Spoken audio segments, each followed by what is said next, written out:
Би Хинтээ аймаг Дадал сумын Онон багийн нутагт байдаг эхэн бүрд нуурны дэгдээхэн хамгаалагч хүүд байна.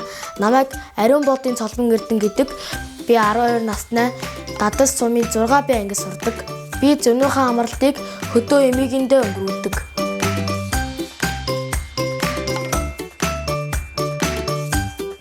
Манай дэгдээхэн хамгаалагч хүүхдүүд зундаа үхэр малаа харж явах явцдаа эхэн бүрд рүүгээ очиж дэгдээхэн цэн тоогроо хоёроо ажигладаг.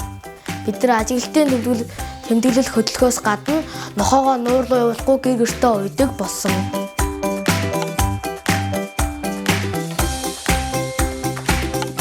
Би дэгдээхэн хамгаалагч хүүхэд болоод угуул голын хөндөө рүү явж исэн, хур хөтний хөндөө рүү 2 удаа явж исэн, бас тогрооны өртөөс оролцож байсан. Би ингэж явахдаа тогроо шувууны тухай маш олон мэдээлэлтэй болсон. Цэн тогроо шувууныхаа тухай бүр дэлгэрэнгүй мэдээлэлтэй болсон. Цэн тогроо болохоор өөрөө 125-аас 153 см өндөртэй, нүд улаан, хошуу улбар шар, хөл улбар ягаан байдаг. Би энэ гэрэлт гялтгансан хөгс саарл өнгөтэй байдаг.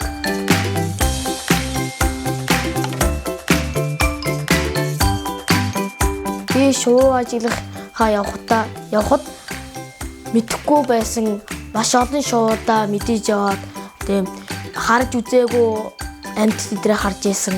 Би маш олон төрлийн шувуу мэдээж гур хөтний уудын бас шувуу нэрлэх юугаар 2 дугаар байранд орж ийсэн. Би 8 төрлийн тогроо мэддэг. Цэн тогроо, хар тогроо, өвөг тогроо, цагаан тогроо, алаг тогроо, орог тогроо, хар хүзүүт тогроо гэж тогроо мэддэг. Би малчин ах эгч нартай хэлэхэд нохоогоо ууж тогроо шувууны байж байгаа тийм нуурлуу нохоогоо битгий явуулаарай, үхэр малаа гэд харж байгаарай гэж хэлмээр байна.